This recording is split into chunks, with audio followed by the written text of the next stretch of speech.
Mula sa balanseng yin at yang lahat ng bagay sa langit at lupa, isinilang ang tao na may kumpletong mata, tainga, ilong, dila, katawan at kamalayan, kasama ang isang dalisay na kaluluwa na hindi nadungisan ng masamang enerhiya. Ang madilim na tabing ay nawala at ang lahat ng nagising na mga Diyos ay lumitaw sa mundo ng mga mortal.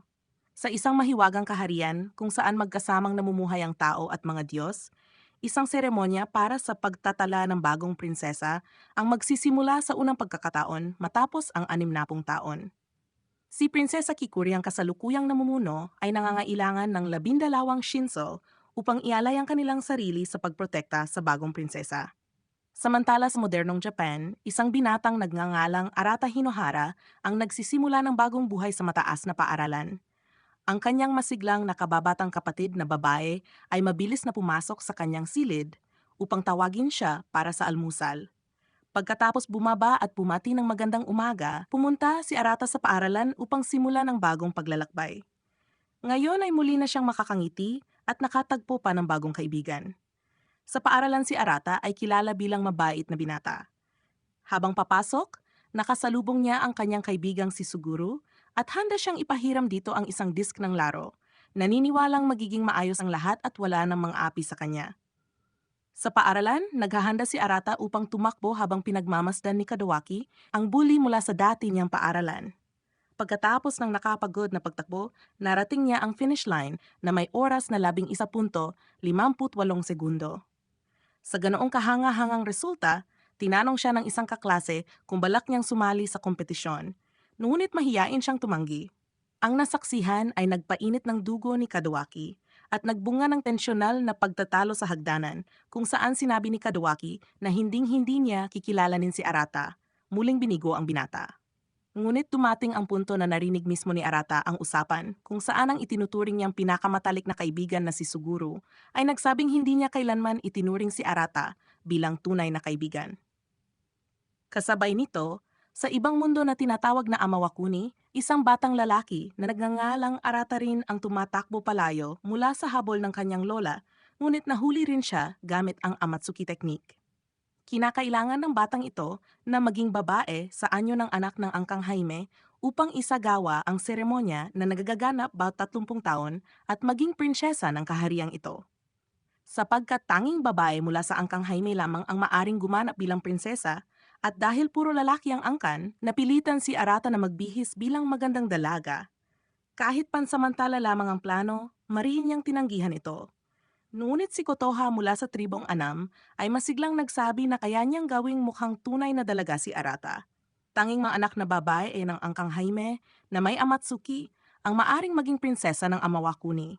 Si Arata ay isang lalaki at likas na hindi maaring magkaroon ng Amatsuki, kaya kung malalaman ang kanyang lihim, tiyak na kamatayan ang kapalit. Sa huli, iniisip ang kaligtasan ng kanyang angkan. Napilitan siyang pumayag dahil may babala na kung walang anak na babae ang Angkang Jaime, sila ay mawawala. Sa karwaheng patungo sa banal na lugar, nakabihis babae si Arata ngunit lubang naiinis.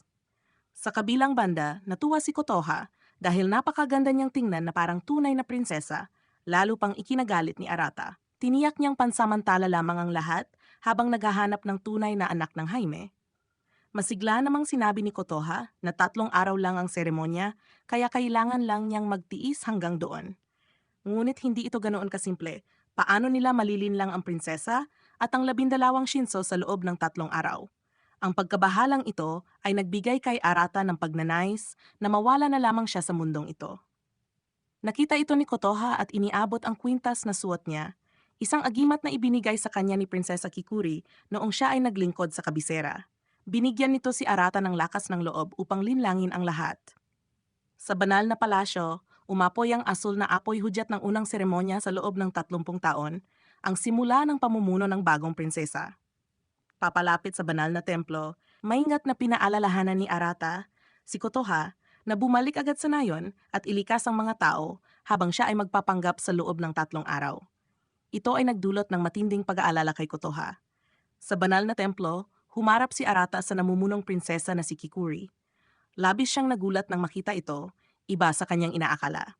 Inisip niyang matanda na ito, ngunit kabaliktaran, si Kikuri ay batang-bata at maganda at siya nang namuno ng 60 taon. Lumapit si Prinsesa Kikuri kay Arata At marahang nagbigay ng ginhawa, sinabing magiging maayos ang lahat kung tatahimik ang kanyang puso at magpapatuloy ang seremonya.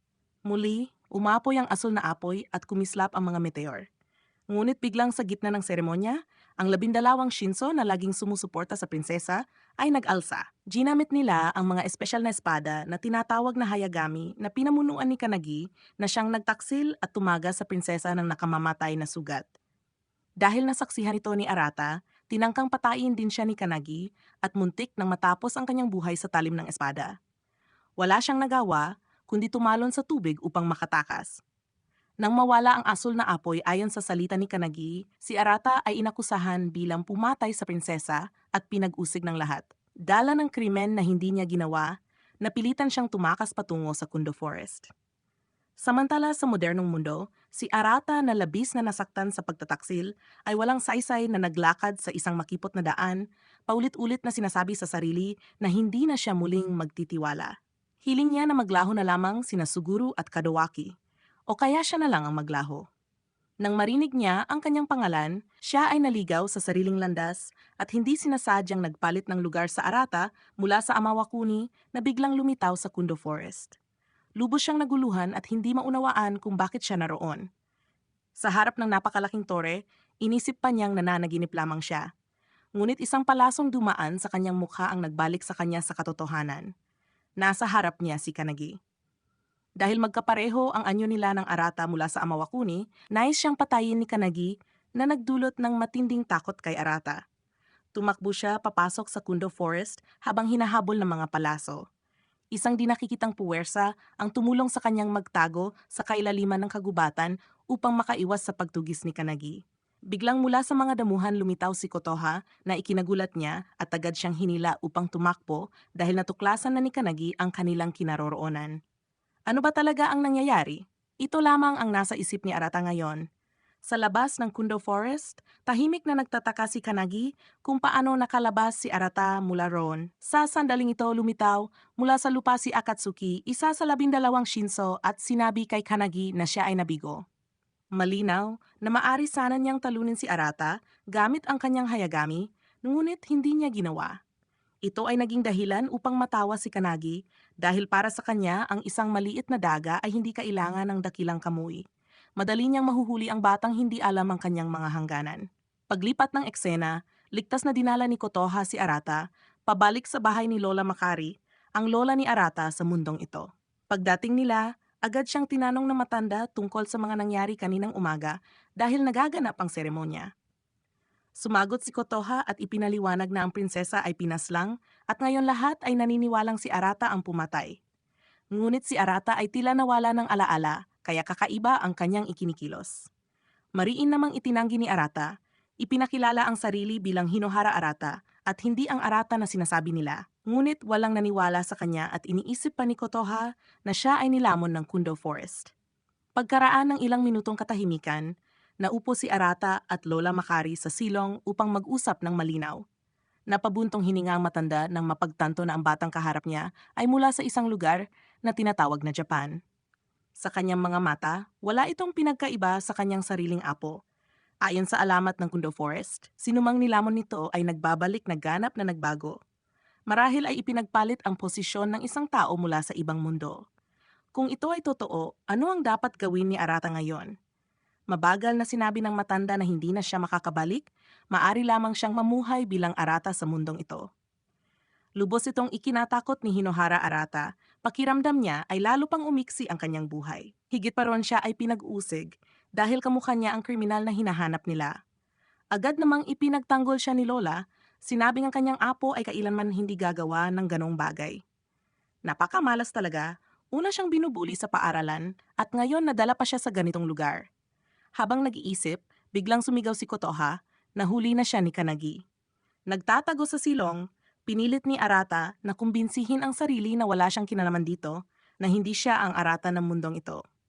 Kahit nakaharap sa panganib ng kamatayan, naniniwala pa rin si Kotoha na inosente si Arata. Naalala tuloy niya ang kanyang high school kung saan kahit nagtiwala siya ay pinagtaksilan lamang siya ni Suguru. Ngunit nang ipatong ang espada sa lig ni Kotoha, hindi na siya nakapagpigil. Lumabas si Arata at maring idineklara na hindi siya ang Arata na tinutukoy nila, hindi niya alam ang nangyayari at hindi na siya muling magtitiwala. Aminado siyang natatakot siyang mamatay, ngunit mas mali ang nakatayo lamang habang pinapatay ang iba. Nakita siya ni Kanagi at agad inutusan ang kanyang kamatayan.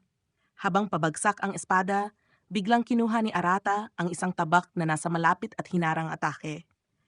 Isa pala itong sinaunang Hayagami na tanging pinili lamang ang maaring magmay-ari ng kapangyarihan. Sa galit naramdaman ni Arata ang hindi nakikitang puwersa mula sa espada na nakilala rin ni Lola Makari.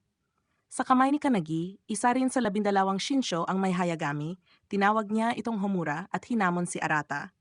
Nakita ang hindi paborableng sitwasyon, mabilis na sumigaw si Lola Makari kay Arata na ipakita ito. Sinunod ni Arata at isang liwanag ang lumitaw na pumalibot sa kanya. Ang liwanag na ito ay kami na hindi lamang sumasakop sa Homura ni Kanagi kundi sa iba pang bagay. Dahil sa panganib, mabilis na binawi ni Kanagi ang Homura. Hindi siya makapaniwalang si Arata ay tunay na isang show. Harap sa napakalaking kapangyarihan, ang bahay na kanilang kinatatayuan ay tila isang biskwit na inilubog sa gatas, nagsimulang gumuho. Kasabay nito, sa Japan, naghahanap pa rin ang ina at kapatid ni Arata sa kanya nang marinig nila ang bulungan ng mga tao.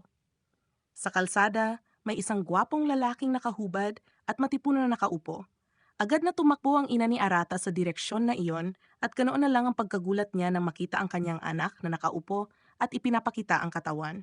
Samantala sa Amawakuni, matapos gumuho ang bahay, nakatakas sina Arata, Kotoha at Lola Makari mula sa mga mata ni Kanagi at ngayon ay nagtatago sa isang kuweba. Ipinaliwanag ng matanda ang pinagmulan ng espada na ginamit ni Arata. Isa itong pamana na ipinasalin-salin sa kanilang pamilya na tinatawag na Hayagami. Lahat ng mga Diyos sa Amawakuni ay umiiral sa anyo ng espada. Ang espada ni Kanagi ay isa ring Hayagami. Siya ang Diyos ng apoy at liwanag. Ang liwanag na nilikha ni Arata upang pigilan ito ay kami rin, isang dakilang kapangyarihan ng Diyos. Ibig sabihin pinili si Arata bilang isang show, ang tagapagdala ng kapangyarihan ng mga Diyos. Tahimik na nakinig si Arata sa lahat ng ito, habang tinitingnan si Kotoha na masiglang nag-aalok ng pagkain, umaasang may babalik niya ang nawalang alaala mula sa Kundo Forest. Tunay niyang nakikita sa kanya ang kabilang Arata. Lumabas si Arata upang huminga ng sariwang hangin at napagtanto niyang may 3 buwan sa mundong ito. Hindi ito Japan at siya ang piniling may hawak ng Hayagami mula sa ibang mundo. Ang mundong ito ay kasing komplikado ng isang role-playing game. Paglipat ng eksena, nakaupo si Kanagi sa harap ng apoy tulad ng isang mongheng nag-aantay ng bisita nang dumating si Akachi upang iulat na nagbago ang plano. Kailangan nilang hulihin si Arata ng buhay at dalhin sa paglilitis upang ipaalala sa lahat ang kapangyarihan ng 12 Shinso. Tila hindi talaga mapigilan ng mga Shinso ang ipakita ang kanilang kapangyarihan. Samantala, si Arata ay nakaupo pa rin at iniisip ang lahat ng nangyari. Dumating si Kotoha dala ang pagkain at marahang inaliw siya, naniniwala pa rin na siya ang Arata. Walang magawa si Arata kundi manahimik at biglang naramdaman ang bigat sa kanyang balikat. Niyakap siya ni Kotoha. Lagi siyang mananatili sa kanyang tabi at maniniwala sa kanya. Sa kuweba, pinag-iisipan pa rin ni Lola Makari ang espada na ginamit ni Arata. Ang Hayagami ay may sapat na kapangyarihan upang pigilan ang kamuy ng isa sa 12 Shinsho, ngunit biglang may narinig siyang ingay at agad siyang tumakbo palabas ng kuweba. Natunton na ng mga tauhan ni Kanagi ang kanilang kinaroroonan. Sa sandaling iyon yakap ni Kotoha si Arata at napagtanto niyang wala na sa leeg nito ang kwintas na minsang ibinigay niya sa tunay na Arata, isang regalo mula kay Prinsesa Kikuri. Kaya inalis niya ang natitirang kwintas mula sa kanyang leeg at ibinigay ito kay Arata. Sa gitna ng mapayapang sandali, biglang lumitaw si Kanagi at dinakip si Lola Makari upang ipananggal ang laban kay Arata. Bandage đã áp dụng đầy đủ cải thiện trước đó. Bạn có muốn mình tiếp tục dịch các phần tiếp theo sang Filipino theo đúng format này để hoàn thiện toàn bộ video không? Pumayag si Arata Nagapusin at isakay sa isang karwaheng hinihilang kabayo tulad ng isang kriminal. Habang siya ay nadidismaya, biglang naglabas ng kakaibang liwanag ang kwintas sa kanyang leeg. Sa kanyang harapan, nakita niya ang Arata ng Amawakuni, ang kabataang nakipagpalitan ng lugar sa kanya. Ang batang Arata sa Japan ay nakita rin ito. Agad na nagtanong si Arata kung sila nga ba ay tunay na nagpalitan ng mundo at kung bakit niya pinaslang ang prinsesa. Nagalit din ang Arata mula sa Japan. Maring itinanggi na siya ang pumatay sa prinsesa. Si Kanagi ang totoong pumatay at ang iba pang 12 Shinso ay nanood lamang. Mula simula hanggang wakas sila ay kasabwat. Lubos na nagtitiwala ang prinsesa sa 12, ngunit malupit nila siyang pinagtaksilan at binigyan ng matinding sakit. Hinding-hindi niya sila patatawarin. Nanahimik si Arata, hindi tiyak kung dapat ba niyang paniwalaan ang mga salita ng batang nasa kanyang harapan dahil natatakot siyang magtiwala at muling pagtaksilan. Tumawa ang Arata mula sa Japan at sinabing hindi niya kailanman sasabihing magtiwala ka sa akin dahil ang lahat ng nagsasabi niyon ay mga sinungaling. Ngunit medyo nakakaabala na pareho silang tinatawag na Arata, kaya napagpasyahan niyang ang Arata mula sa Amawakuni ay tatawaging Hinohara at siya naman ang magiging Arata. Matapos ito, nagsimula siyang magtanong tungkol sa kalagayan ni Kotoha at Lola Makari. Nang makita niyang ligtas pa rin sila, nakahinga siya ng maluwag. Kahit hindi niya alam kung ano ang dapat gawin, mangangako siyang hahanapan ng paraan na bumalik sa normal ang lahat. Sa puntong ito, naalala ni Hinohara na siya ay napili bilang isang show at ang kanyang Hayagami ay nagising. Marahil ito ay nagkataon lamang. Ngunit biglang nagsimulang mawala ang kapangyarihan ng Mikai Hinotama at ang bilog na nag-ugnay sa kanilang dalawa ay lalo pang lumiit hanggang sa tuluyang naglaho. Narinig ni Arata Hinohara ang tinig ng kanyang ina mula sa malayo at agad siyang sumigaw na narito siya. Matagal na panahon na mula nang makita niya ang kanyang ina. Subalit taliwas sa kanyang inaasahan, tuluyang naglaho ang kapangyarihan ng Michai Hinotama. Sa gitna ng kadiliman, siya ay bumagsak at humagulgol. Kinabukasan sa entablado ng paglilitis, formal na nagsimula ang paglilitis para sa kasalanan ng pagpatay sa prinsesa sa harap ng 12 Shinso, mga bantay ng prinsesa at napakaraming tao. Mula sa itaas malinaw na inihayag ni Kanagi ang kasalanan ni Arata, ipinakita pa sa lahat ang imahe ni Prinsesa Kikuri habang pilit na lumalaban para sa kanyang buhay. Sa bawat saglit ginamit niya ang Amatsuki upang panatilihin ang kanyang hininga. Dahil dito libu-libong sumpa at sigaw ng pagkondena mula sa mga tao ang umalingaw-ngaw. Lahat sila ay humihingi ng kamatayan ni Arata bilang kabayaran. Walang nagduda sa diumano'y katotohanan ng nangyari. Walang nagduda sa pagtataksil ng 12 Shinso. Lahat sila ay sabay-sabay na kumondena sa binata. Pareho lamang ito sa anumang mundo, magtiwala sa iba at matataksil ka lamang. Ganap na nadurog ang pananampalataya ni Arata. Galit na sumigaw siya na si Kanagi ang tunay na mamamatay ng prinsesa at hinding-hindi niya patatawarin ang gayong duwag. Lahat sila ay walang hiya. Naalala ba nila ang damdamin ng prinsesa? Alam ba nila kung gaano kasakit ang pagtaksila ng mga taong kanyang pinagkatiwalaan? Wala silang karapatang gamitin ng mga Diyos. Sila ay isang pangkat lamang ng mga tridor. Ngunit gaano man siya sumigaw, walang naniwala sa kanya. Sa wakas, ipinatawang hatol.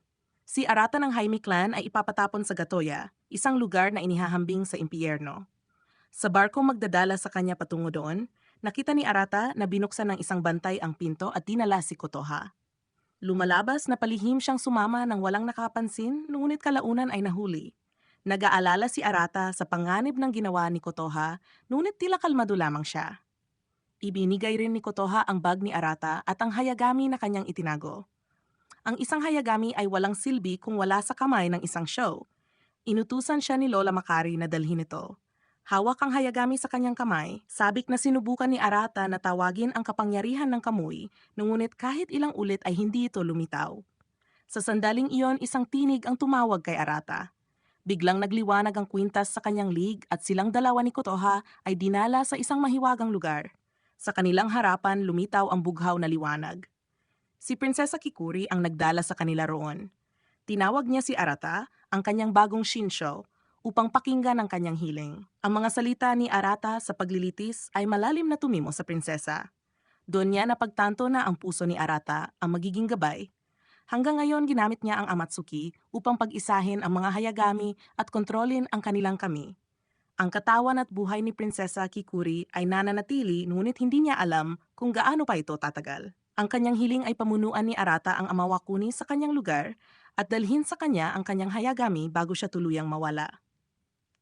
Tanging kay Arata lamang siya makakapagtiwala. Nabigla at naguluhan si Arata sa kahilingan na mamuno sa isang bansa kaya't nagsimula siyang magduda sa sarili. Ngunit sa kabutihang palad, palaging nasa kanyang tabi si Kotoha upang palakasin ang kanyang loob. Samantala, ang barkong nagdadala sa kanila patungong Gatoya ay nakadaong na. Habang naglalakad sa daan patungo sa bilangguan, walang bilang ng mga mata ang nakatuon sa kanya at sa kanyang pandinig ay mga bulungan tungkol sa kasaysayan ng pagpatay sa prinsesa. Sa sandaling ito, dalawang batang may hawak na sibat ang biglang sumugod kay Arata.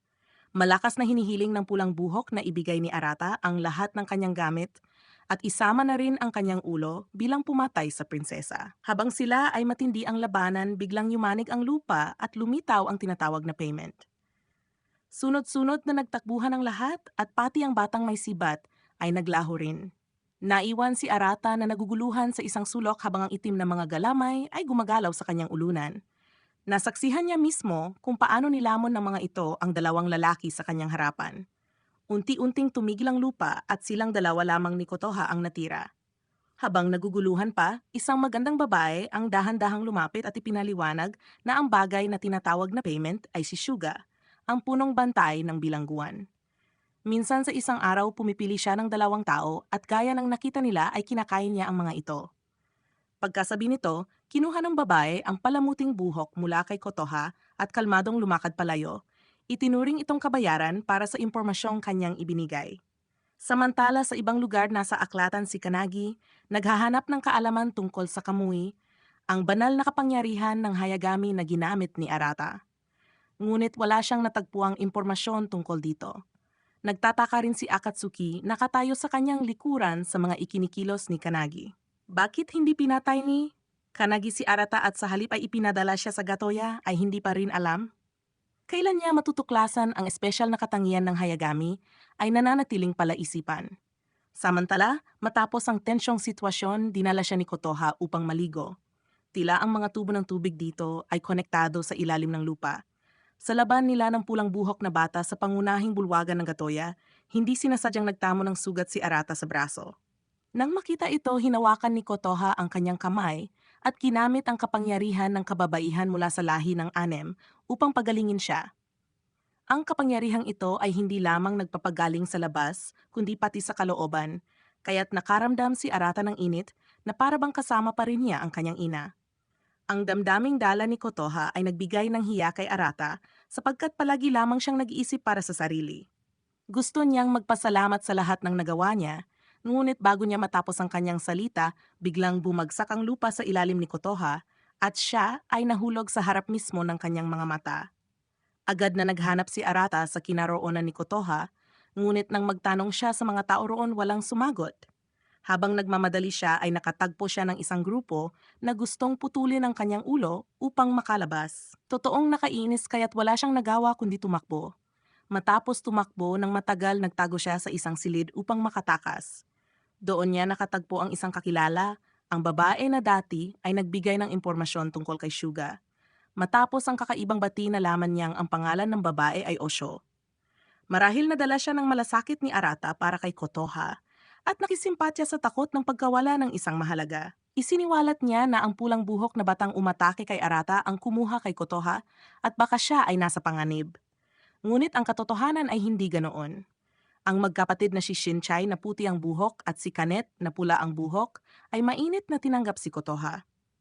Ang isang maganda at kaibig-ibig na dalaga gaya niya ay agad nagustuhan ni Kanet. Sila rin ang tunay na nagligtas sa kanya. Nang makita ang magandang nakatatandang babae, mabilis na naghanap ng dahilan si Shinchai upang umalis at iwan ang espasyo para kay Kanet at Kotoha. Si Kanet na walang gaanong karanasan ay lubos na nailang sa pagiging mag-isa kasama si Kotoha kaya't nagpasya siyang iwan siya sa silid at lumabas upang hanapin si Shinchai. Habang naglalakad siya ay nakita niyang nakahandusay si Shinchai sa sahig at nandoon si Arata, dahilan para magalit siya dahil inakala niyang sinaktan ni Arata ang kapatid. Agad siyang sumugod gamit ang sibat, ngunit napilitan si Arata na bunutin ang Hayagami mula sa kanyang katawan upang ipagtanggol ang sarili.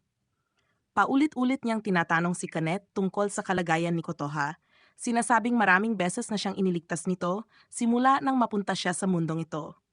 Maraming beses siyang pinalakas at tinulungan, kaya't ngayon siya naman ang dapat magprotekta sa kanya. Sa sandaling yun nagsalita ang sugatang si Shinchai at ipinaliwanag na lahat ng ito ay isang hindi pagkakaunawaan. Upang patunayan ito, biglang may isang lalaki mula sa kabilang daan na sumugod upang patayin si Shinchai, ngunit mabilis na tinadyakan ni Arata ang tao pabagsak. Ang lalaking iyon ay mula sa grupo ni Bluebeard Sanji na nagnanais na kawin ang singsing na suot ni Shinchai sa league. Nang siya ay nasa panganib si Arata ang tumulong, ngunit dahil sa kapabayaan nakuha pa rin ng mga magnanakaw ang singsing.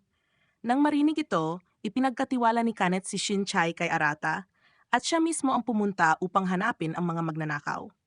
Ginamit ni Kotoha ang kanyang kapangyarihan upang pagalingin si Shinchai at nagsimula itong magkwento tungkol sa kanyang pagkabata. Dinukot siya ng isang grupo ng magnanakaw kung saan niya nakilala si Kanet. Ngunit nang magkaroon ng problema, ang grupo sila ay napagbintangan at dinala sa lugar na ito. Palaging si Kanet ang nakatatandang kapatid na nagpoprotekta sa kanya. Nangako silang sabay na lalabas sa impyernong ito. Ang singsing na suot ni Shinchai ay bigay ng kanyang ina bago sila pinaghiwalay. Matapos gumaling ang sugat, muling nagtagpo si Arata at Kotoha. Hindi pa rin niya alam kung kaya niyang tuparin ang responsibilidad na iniwan sa kanya ng prinsesa, ngunit nagpasya siyang susubukan at hindi niya bibiguin ang mga nagmamahal sa kanya. Kailangan nilang makatakas sa Gatoya.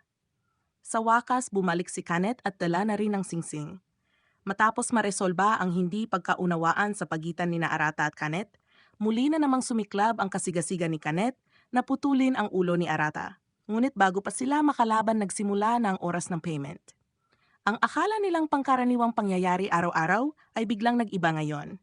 Direktang tumama ang mga galamay kay Kanet bago pa man may makareact.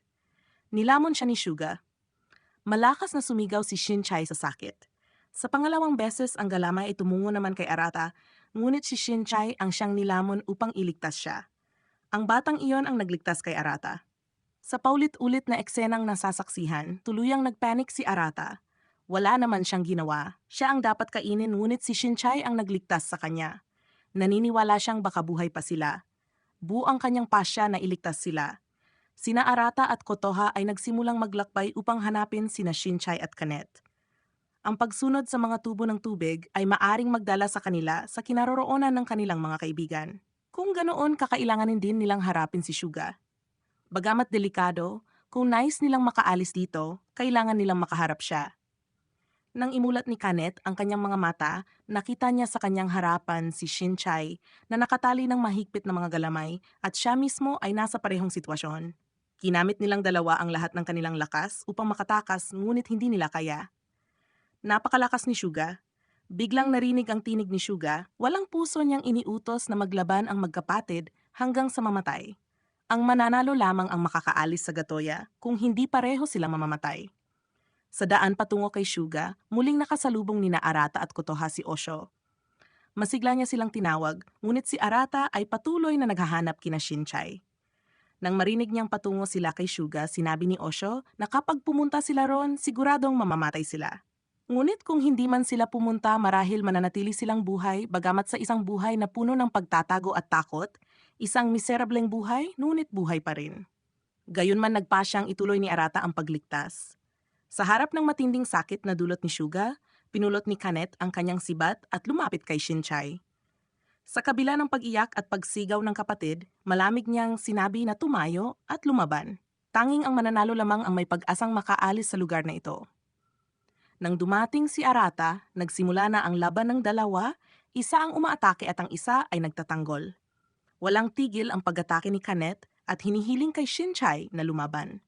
Nakita ni Arata ang eksenang magkapatid na pinagsasalpukan ni Suga at galit siyang tumalon pababa, sumisigaw na tigilan na ang lahat. Ngunit ang sumalubong sa kanya ay napakaraming galamay na dumiretso sa kanya. Habang pinapanood ang dalawang magkapatid na naglalaban sa kanyang harapan, nililibak ni Suga ang damdamin ni Shinchai at Kanet. Ba nininiwala? Si Arata na lahat ng tao ay pareho, iniisip lamang ang kanilang sarili. Naalala niya ang kanyang mga kaibigan nung high school na nagtaksil sa kanya. Maari kayang ganon din sina Shinchai at Kanet. Sa sandaling iyon, inilunsad ni Kanet ang kanyang pag-atake upang talunin si Shinchai at si Shinchai ay sumigaw at nagbigay ng nakamamatay na suntok kay Kanet. Lahat ay nagulat. Naalala ni Kanet ang unang pagkakataon na nakilala niya si Shinchai, isang batang palaging nagtatago sa sulok at umiiyak. Naalala rin niya ang oras na magkasama silang nakaupo sa isang batuhan habang nakikinig sa mga kwento ni Shinchay. Ang singsing na suot niya sa lig ay mula sa kanyang ina. Hinaplos ni Kanet ang ulo ng batang umiiyak sa pananabik sa kanyang ina at sinabi na ingatan itong mabuti, darating ang araw na dadalhin niya ang singsing na iyon sa ina ni Shinchay. Ang lahat ng iyon ay mahalagang alaala. Ngumiti si Kanet, masaya siya sapagkat sa pagkatalo sa kanya makakaalis si Shinchay sa lugar na ito. Sadyang ginawa niya iyon. Walang kibo si Shinchay habang nakatingin sa kanyang nakatatandang kapatid na nakahandusay sa kanyang harapan at bago pa man siya makabawi ng ulirat, mahigpit na siyang binikis ng napakaraming galamay. Nagbago ang isip ni Suga, nais niyang hatulan si Shinchay. Hindi na makayanan ni Arata, kaya't binunot niya ang kanyang hayagami at hinamon si Suga. Matindi ang naging laban ng dalawa. Ang mga galamay ni Suga ay kumalat hanggang sa mga basement at lahat ay lumabas upang saksihan ang laban. Sa labas ng Gatoya, ang barkong sinasakyan ni Kanagi ay unti-unting papalapit sa daungan. Walang kamuy si Arata, kaya't likas na hindi siya katapat ni Suga, ngunit hindi siya susuko. Lagi siyang pinaniniwalaan ni Kotoha at palaging nagtitiwala sa kanya si Prinsesa Kikuri, kaya't nais niyang suklian ang kanilang mga inaasahan. Tinawag ni Arata ang Hayagami, humihiling ng lakas at sa wakas lumitaw ang liwanag na nagdadala ng kapangyarihan ng mga Diyos. Tinaboy nito ang lahat ng galamay ni Suga at sa huli ginamit niya ang isang matinding atake upang tuluyang talunin siya. Nang humupa ang alikabok, lumitaw ang isang matandang lalaki na tinutusok ng isang tiwaling hayagami sa kanyang katawan. Unti-unti siyang lumapit at inabot ni Arata ang espada. Sa pamamagitan nito ay nasilayan niya ang mga nakaraan ni Suga. Noon ay hinuhusgahan niya ang isang kaibigan, naniniwalang magbabago ito at makakaalis din sa lugar na iyon. Ngunit siya ay ipinagkanulo at ang mismong hayagami ang ginamit upang saksakin siya sa dibdib. Nawasak ang tiwala at nilamon siya ng galit. Ang hayagami ay naging itim at ang mga galamay ay kumalat upang balutin ng Gatoya. Simula noon siya at ang lugar ay nabalot ng kadiliman. Nang makita ang nakaraan ni Suga, hindi siya pinatay ni Arata, bagkus lumapit siya at sinimulang hilahin palabas ang tiwaling hayagami na nakabaon sa katawan ng bantay. Gagamutin niya ito. Ginamit niya ang lahat ng lakas habang napapalibutan ng negatibong enerhiya at matinding sakit. Napasigaw siya sa kirot. Siya man ay ipinagkanulo ng mga taong pinagtitiwalaan niya, ngunit hindi siya katulad ni Suga. Mahal pa rin niya ang kanyang mga kaibigan. Hindi pa niya lubos na naunawaan ang puso ng tao, ngunit alam niyang hindi dapat nag-iisa si Suga, puno ng puot at paghihirap. Buwang kanyang pasya na iligtas siya. Sa wakas na ilabas niya ang espada. Lubos na nagulat si Suga. Sa kabila ng pagkakanulo, nais pa rin ni Arata na muling magtiwala. Marahil iyon din ang ninanais ni Suga. Ipinakita ng tiwaling hayagami ang tunay na anyo nito, si Senya, ang hayagami ng katarungan. Sa paningin ni Arata, unti-unting nagsanib si Suga at ang saniwa hayagami. Nagpasya siyang ialay ang sarili at ang espadang ito sa pambihirang show na nasa kanyang harapan. Ang kanyang buhay ay magiging isa sa hayagami at ang kapangyarihan ng saniwa ay mapupunta kay Arata. Nanawagan si Suga kay Arata na ibalik ang dating kalagayan ng Gatoya. Ang mga taong nakulong tuwing oras ng payment ay ibinalik din. Nang makita ito si Kanagi, na kararating lamang ay agad na nagpatuloy upang hanapin si Arata, ngunit hinarang siya ni Suga. Naging napakalakas na ni Arata at ang kanyang hayagami ang magiging simula ng isang bagong panahon kung saan ang mga espada ang mamumuno sa mundo. Kasunod ng landas ng panibagong panahon, naglayag si Arata patungo sa kabisera upang hanapin ang prinsesa. Samantala sa Japan, ang natitirang batang Arata ay masigasig na nagtatanim ng mga punong saging na nagpatawa ng husto sa buong pamilya. Akala ng lahat na sira ang kanyang isipan dahil sa matagal na pambubuli, ngunit sa totoo lang matagal na siyang hindi nangangaso, kaya't nababagot siya. Sinabi ng doktor na pansamantala lamang ang kanyang pagkawala ng alaala, kaya't walang nakahalata na siya ay mula sa ibang mundo. Bumalik sa Amawakuni, nag-isip si Kanagi tungkol kay Suga na ipinasa kay Arata ang saniwa. Patungo sila ngayon sa Kagutsuchi kung saan makipagkita si Kanagi sa isang taong nagngangalang Imisu. Ang grupo ni Arata ay matagumpay na nakaligtas at napadpad sa Pampang. Lumabas na sila ay lumulutang sa dagat at nang magsimulang masira ang Bangka Sinuwerte, silang gamitin ang lahat ng lakas upang marating ang isang isla. Matapos makapagpahinga, tiningnan nina Arata at Kanet ang kanilang destinasyon sa mapa. Mula rito patungong kabisera ng prinsesa, kailangan nilang dumaan sa isla na pinamumunuan ni Kanagi. Ang Amawakuni ay nahahati sa 12 teritoryo, bawat isa ay pinamumunuan ng isa sa 12 Shincho. Habang nag-uusap na tuklasan ni Shinchay na may taong nagkakamping malapit. Agad silang nagtungo roon at napagtanto ng mga ordinaryong tao lamang ang mga ito. Nang makakita ng pamilyar na mukha, dali-daling lumapit si Shinchay upang batiin sila. Sila ay mula sa kanyang nayon. Mula sa loob ng tolda, lumabas ang isang nakatatandang babae, ang ina ni Shinchay. Matapos ang pagkakakilanlan, mahigpit na nagyakapan ng mag-ina. Ipinakilala niya si Kanet at ang grupo ni Arata sa kanyang ina. Binanggit na minsan siyang iniligtas ni Kanet. Tahimik lamang si Kanet. Umupo ang lahat upang magkwentuhan habang si Shinchay at ang kanyang ina ay nagbabalikan ng mga lumang alaala. Ang mga taga na yon ay nagbabalak na lumipat sa Borderlands sapagkat nawala na ang kanilang prinsesa at malapit ng lamunin ng kaguluhan ang buong lupain. Nagdesisyon silang magmigrasyon bago sumiklab ang digmaan. Abala ang lahat sa paghahanda. Ang dahilan kung bakit hindi kumikilos ang 12 Shincho upang pamunuan at pigilan ang kaguluhan ay dahil wala ni isa sa kanila ang makapagbalik ng kaayusan. Tanging isang tao lamang ang maaring mamuno sa bansa, isang prinsesa o isang hari. Ang Chono ay para lamang sa pinakamakapangyarihang show noon nakipaglaban ang 12 Shincho para rito, ngunit ang prinsesa ang kumuha at siya ang kumontrol sa kamiwi. Ngayon tinatawag ni Shinchay si Kanet upang maglakbay kasama niya. Handa na ang mga taga na yon, ngunit nanatiling tahimik si Kanet. Sa likod ng talon ay may landas patungo sa hangganan na bumubukas lamang isang beses bawat buwan, dahilan upang lalo siyang mag-isip. Masayang lumapit si Shinchay at hinawakan ang kamay ng kanyang kuya, sinabing magpapatuloy silang magkasama. Ngunit sa huli binitiwan ni Kanet ang kanyang kamay. Ikinagulat ni Shinchay na hindi maintindihan kung bakit ayaw sumama ng kanyang kuya. Matapos ang 2 minutong katahimikan, ngumiti si Kanet at nagpaalam. Hindi siya makakasama. Dahil ang mismong grupo ng mga magnanakaw niya ang umatake sa nayon ni Shinchay at naghiwalay sa kanya at sa kanyang ina. Ayaw na niyang takasan ang sarili niyang kasalanan.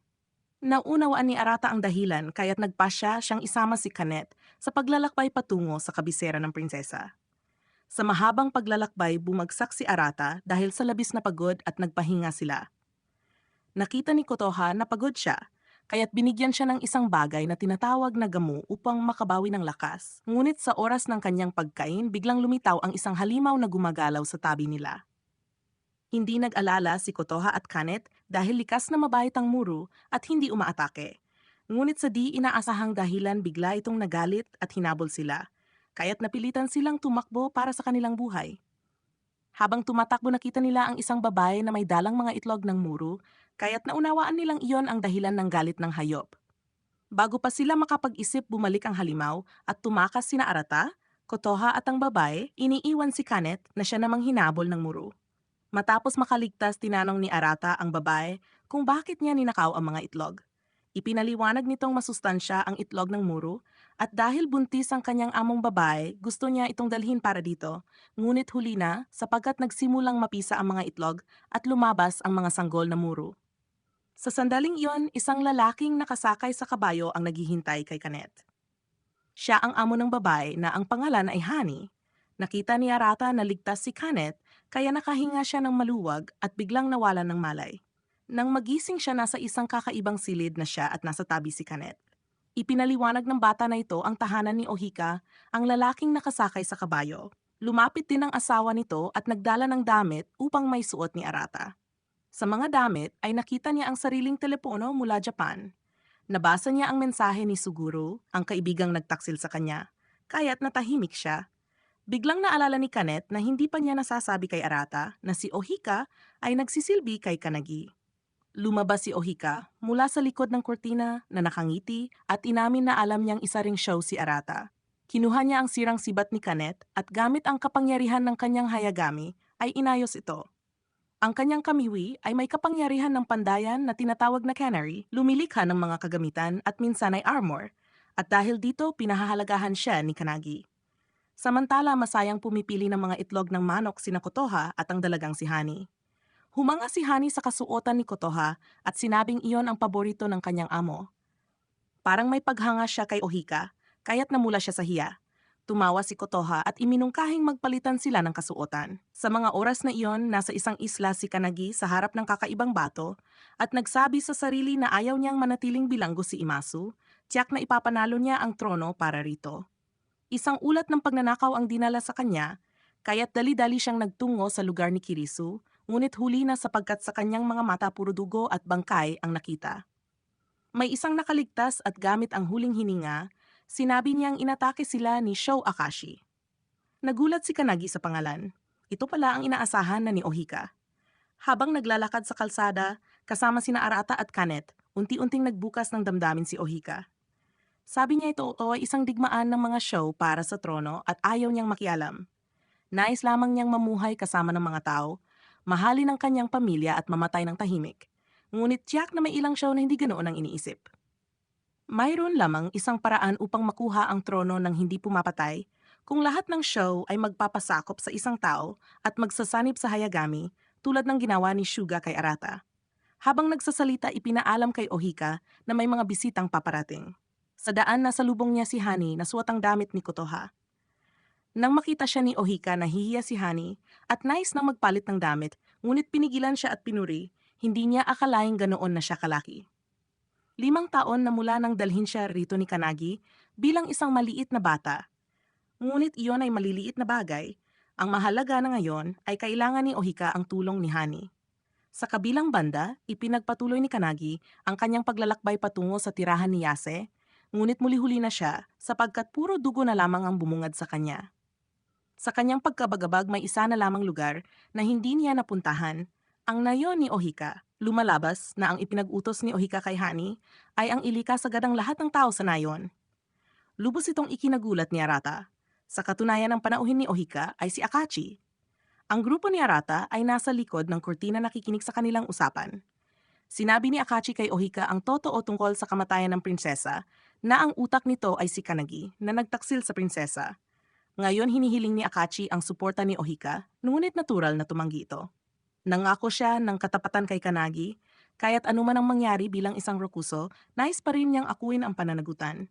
Nabigla ang grupo ni Arata sa kanyang katatagan sa harap ng katotohanan.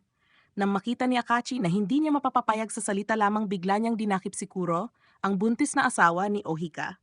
Patuloy niyang hiningi na maging Rokuso niya si Ohika. Nagtanong si Ohika kung bakit kailangan siya kung nais ni Akachi maging hari. Sumagot si Akatsuki na dahil lamang siya ang Rokuso ni Kanagi. At hindi lamang iyon, 6 na Hayagami na ang kanyang nasisipsip. 2 lamang ang pagpipilian ni Ohika, magpasakop ngayon o makita ang kanyang asawa at anak sa sinapupunan na mamatay. Sa harap ng banta napilitan siyang sumang-ayon, basta't hindi sasaktan ang kanyang pamilya. Nang makuha ang kanyang pagsang-ayon, itinulos ni Ohika ang espada sa kanyang kamay, nagdasal at saka nagsanib dito. Agad siyang lumipad patungo sa sibat ni Akatsuki at naging bagong pinagmumulan ng kapangyarihan. Tinanggap ni Ohika ang sakripisyo ng kanyang buhay upang iligtas ang mag-ina, ngunit nakalimutan niyang ang kanyang kaharap ay matagal ng hindi tao kundi isang demonyo. 2 alila ang mabilis na tumakbo mula sa labas, ngunit agad ding pinatay ng malamig na sibat. At ang dugo ay kumalat sa sahig. Mabilis na tumakbo ang 2 alila, ngunit agad silang napatay sa ilalim ng malamig na sibat. Ang dugo'y bumaha sa sahig na kulay pula. Nanginginig si Kuro at nagmamakaawa kay Akachi, napatawarin siya at ang kanyang anak, ngunit muling namansahan ng dugo ang kurtina. Ang isang buhay na hindi pa nakakatikim ng kaligayahan ay biglang pinutol. Nakatayo sina Arata at ang kanyang mga kasama sa likuran, halos hindi makahinga sa madilim na tagpo. Siyempre hindi sila pinaligtas ni Akatsuki, sinaksak niya ang kurtina at ibinunyag ang bawat isa. Patuloy siyang nang-aasar kay Arata upang umatake. Sa sandaling iyon, dumating si Kanagi at nakita ang katawan ni Kuro, lubos siyang nagulat dahil hindi niya inakalang papatayin ni Akatsuki ang lahat. Formal nang nagsimula ang labanan para sa trono. Nagpakawala si Kanagi ng apoy laban kay Akachi, ngunit pinigilan nito gamit lamang ang isang kamay.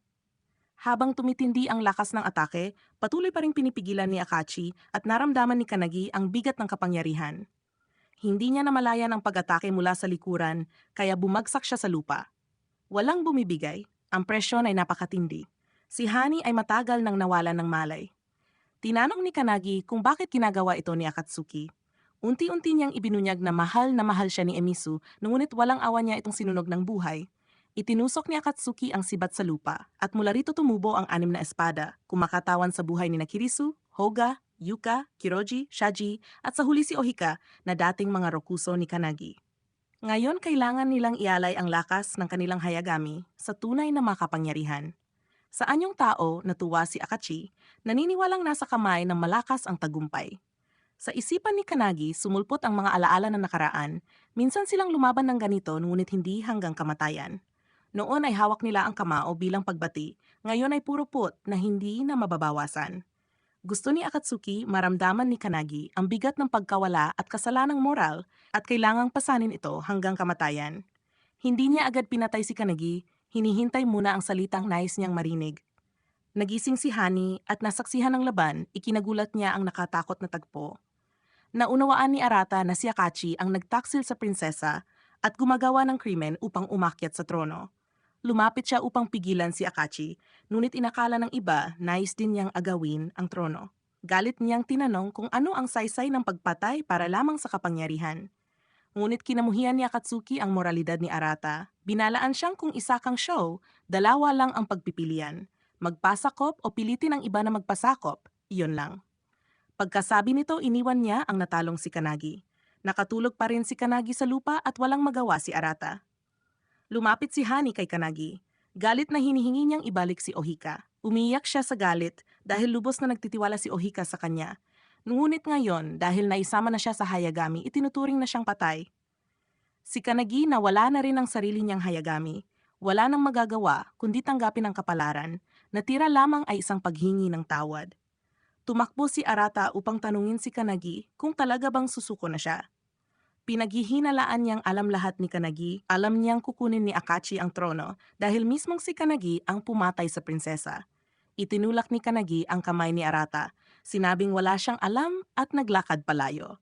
Lumisan din si Arata, sinubukan siyang habulin ni Kanet ngunit sinabi niya ang gusto lamang niya mapag-isa. Samantala, sa kabilang mundo si Arata sa katawan ni Hinohara ay nakasandal sa bintana habang nakatitig sa litrato nila ng isang dating kaibigan nang biglang mapansin niya ang isang pares ng mata sa ibaba ng bahay.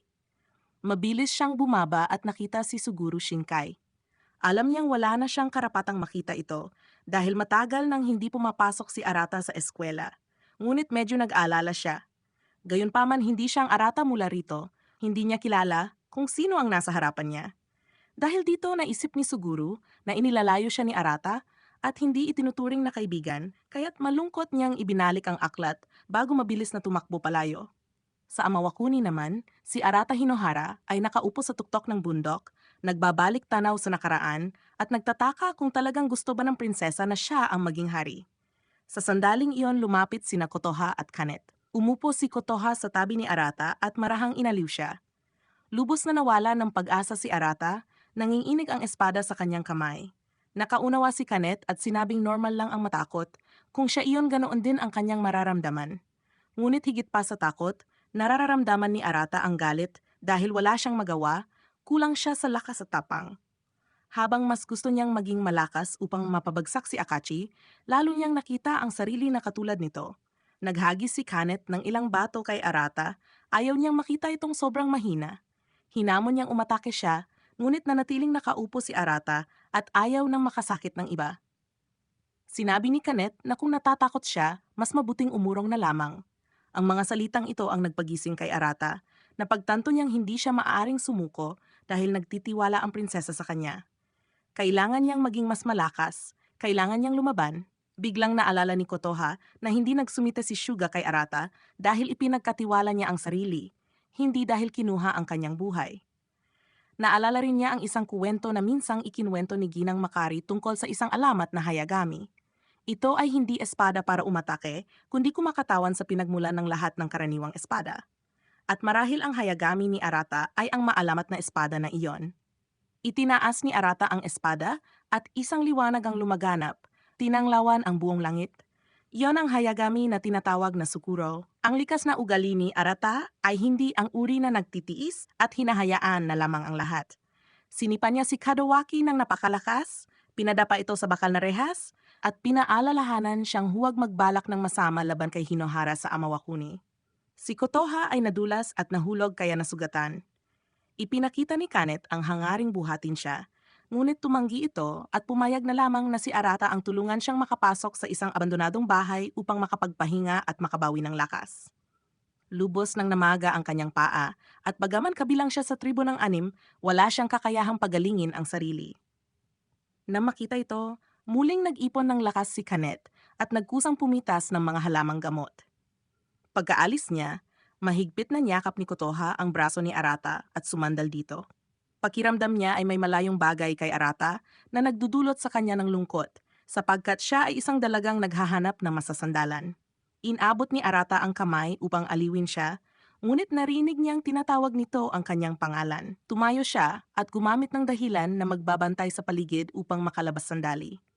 Nakalimutan niyang siya ay si Hinohara, hindi ang tunay na Arata na siyang naisandalan ni Kotoha.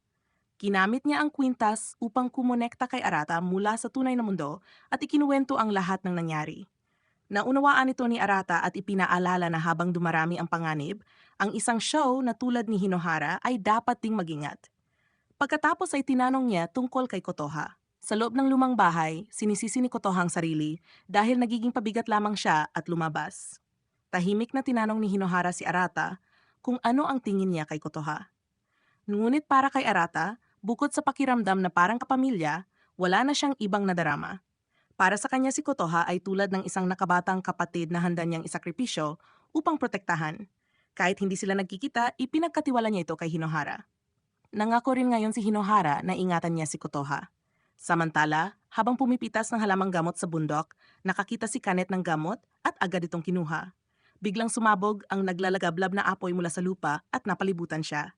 Sa kabilang panig, ikinuwento ni Arata na sinipan niya si Kadowaki sa paaralan ngayong araw. Nang marinig ito, napatulala si Hinohara. Sa nakita niya, inisip ni Arata na maaring kaibigan ni Hinohara si Kadowaki. Sa sandaling yon, unti-unting nagsara ang pintuan ng espasyo. Habang hindi pa niya lubos na naunawaan ang sitwasyon, si Arata ay naglakad na parang isang walang kaluluwa. Hakbang ng hakbang, naalala si Kadowaki. Biglang umatake mula sa likuran si Kanagi, mahigpit na hinawakan ang kanyang lig at hiningi na ibigay ang Hayagami. Bagaman hindi na siya kasing lakas tulad dati, napapalibutan ang lugar ng enerhiyang apoy at sapat na iyon upang lamunin ng tao. Sa kabutihang palad, nakabawi si Arata, hinugot ang espada at lumikha ng proteksyong hadlang upang pigilan ang apoy.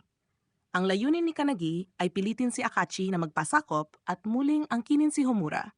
Nangangatog si Arata habang nakatapat ang espada kay Kanagi, ngunit hindi ito natakot. Alam niyang walang lakas ng loob si Arata upang manakit ng iba. Dahan-dahan niyang kinuha ang espada mula sa kamay nito. Tumakbo si Kotoha mula sa malayo upang pigilan siya, ngunit agad ding napalibutan ng mga apoy ni Kanagi. Sa mga mata ni Kanagi, ang imahe ni Kotoha ay tila si Emisu. Mabilis na tumakbo si Arata papalapit, tinawid ang pader ng apoy at niyakap si Kotoha.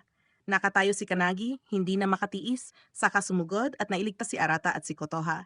Naalala ni Kanagi ang mga araw bago dumating ang unos kung saan masaya silang nagsasanay ni Akatsuki habang masiglang sumusuporta si Emisu. Ang damdamin noon ay hindi may paliwanag. Kung hindi lamang namatay ang sinaunang show at nawala ang kanyang teritoryo. Noong araw na iyon nang masunog ang buong teritoryo, ibinigay niya ang pagkakataon ng pagtakas kay Kanagi at Emisu lamang. Hinarap niya ang karamihan upang protektahan ang kapatid na pinakamahal niya. Sinubukan ni Kotoha gamutin ang sugat sa kaliwang balikat ni Kanagi, ngunit hindi sapat ang kanyang lakas. Ang show ng Diyos ng Apoy, ngunit may sugat na paso, maaring nakuha niya iyon bago pa siya naging isang show. Sa kanyang panaginip bago magising, nakatingin siya kay Kotoha at nakikita niya ito bilang si Emisu. Noon, naglalakbay sila sa maliit na bangka sa malawak na dagat, nakasandal sa isa't isa, nakatingin sa hindi tiyak na kinabukasan hanggang sila'y bumagsak. Dahil sa pangako na pasayahin si Emisu, kahit halos mamatay na, dumating si Kanagi sa Kagatsuchi. Mabuti ang mga tao ron at nagpasya silang mamuhay. Ngunit nagkasakit si Kanagi at hindi gumaling sa loob ng 5 araw. Lumabas si Emisu upang maghanap ng gamot sa kabila ng umaapoy na bulkan. Nang magising si Kanagi, gabi na at ramdam niyang may masama. Umakyat siya kaagad sa bundok at natagpuan si Emisu na napalibutan ng apoy. Masyadong mataas, halos ikamatay na niya ang pag-akyat. Dito niya nakuha ang paso sa balikat. Huli na ang lahat. Nakatayo si Emisu sa gitna ng naglalagablab na apoy. Ang kanyang katawan unti-unting sinusunog, ngunit ang mga mata ay puno pa rin ng tiwala. Sa huli, nawala ang kanyang buhay sa Kagatsuchi. Nawala ng mahal sa buhay, nais na ring tapusin ni Kanagi ang kanyang buhay, ngunit lumitaw si Homura. Naging isang show siya mula noon at patuloy na nabuhay dahil sa puot niya sa apoy. Para sa kanya si Homura ay si Emisu, kaya't anuman ang mangyari, kailangan niyang muling makuha ito. Matapos marinig ang kuwento, naunawaan ni Arata kung ano ang dapat niyang gawin. Gusto niyang sumama si Kanagi sa kanila at maglakbay hanggang dulo. Nagbunga ito ng bagong pagbabago sa kanilang pakikibaka. Ngunit sa kabilang panig, may mas mapanganib na bagay na papalapit sa lugar kung saan mahimbing na natutulog si Prinsesa Kikuri. 6 na nilalang na nakasuot ng maskara ang nag-usap. Maluba nang humina ang kanyang Amatsuki at kung magpapatuloy ito, tiyak na hindi siya mabubuhay. Ngunit may isa pang mas malaking problema. Si Arata, ang show na tinanggap ni Sukuro, kapag naihatid niya ang kanyang Hayagami bago tuluyang mamatay ang prinsesa, muling mabubuhay ito. Nakahiga si Kanagi sa tabi at matamang nakatitig sa Hayagami ni Arata. Tila ba patuloy pa ring inaangkin ito? Nang mapansin niyang nakatingin ang iba sa kanya, bumalik siya sa kanyang masungit na ugali at nagreklamo na naman ng gutom. Tanging si Kotoha lamang ang masigasig na umalis upang maghanap ng pagkain. Sa ganitong asal ni Kanagi, nainis si Kanet at hinila si Arata sa isang tabi, nagrereklamo kung bakit nila dinadala ang isang taong napakataas ng tingin sa sarili. Sa katunayan, nagsisimula na ring magsisi si Arata ngayon. Sa huli, bumalik si Kotoha dala ang pagkain. Nang makita ito, agad sumugod si Kanet upang tumulong. Pagkatapos ay inihagis niya kay Arata ang isang peras at sinabing ibigay niya iyon kay Kanagi.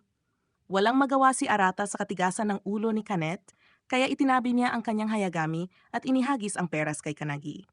Samantala sa Japan, naalala ni Kadowaki ang malakas na sipa ni Arata na nagpasiklab ng galit sa kanyang dugo. Sinira niya ang lahat ng gamit sa silid at sa pagkabagsak ng bookshelf, lumabas ang isang lumang litrato nilang magkasama ni Arata Hinohara na lalo pang nagpagalit sa kanya. Pinagtatapakan niya ito hanggang masira. Pagkatapos ng isang araw sa paaralan na halos walang pumasok sa kanyang isip, umuwi si Arata at nadatnan ang kanyang ina na naghihintay. Nang makita ang malamig na pakikitungo ni Arata, lalo siyang nalungkot. Hindi na nakatiis ang nakababatang kapatid at sinermunan si Arata, sinabing matagal nang nag-alala ang kanilang ina at matiyagang naghihintay. Ngunit si Arata hindi man lang matawag na ina ang kanyang ina. Sinubukan niyang tawagin siyang ina, ngunit hindi pa rin niya mabigkas ang salita, kaya tumakbo siya papasok sa kanyang silid. Sa totoo lang, galing siya sa ibang mundo at wala naman siyang ina. Pagkatapos ng pahinga, naalala ni Arata ang taong sinaktan niya kanina. Tila ba si Kadowaki ay kaibigan ni Hinohara. Habang nag-iisip nakita niya si Suguru sa balkonahe, kaya agad niya itong hinabol at tinanong kung kaibigan ba siya ni Hinohara. Nanahimik si Suguru, ipinaalala na sinabi niyang hindi siya kaibigan ni Hinohara. Alam niyang isa siyang duwag ngunit kung hindi niya sinabi iyon, tiyak na siya ang naging target ng pananakot. Matagal nang nangyari iyon kaya tumawa na lamang si Arata at hinayaan. Kung ganoon, tila si Kadowaki ay kaibigan din ni Hinohara. Ngunit ngayong umaga ay nasaktan niya ito kaya medyo komplikado ang sitwasyon. Nagpasya si Arata na hanapin si Kadowaki. Bago siya makaalis, dumating ang ama ni Kadowaki. Hindi siya pinansin ng anak at naglakad palayo. Ngunit hindi siya basta pinakawalan. Pilit siyang pinaupo upang mag-aral para sa pagsusulit.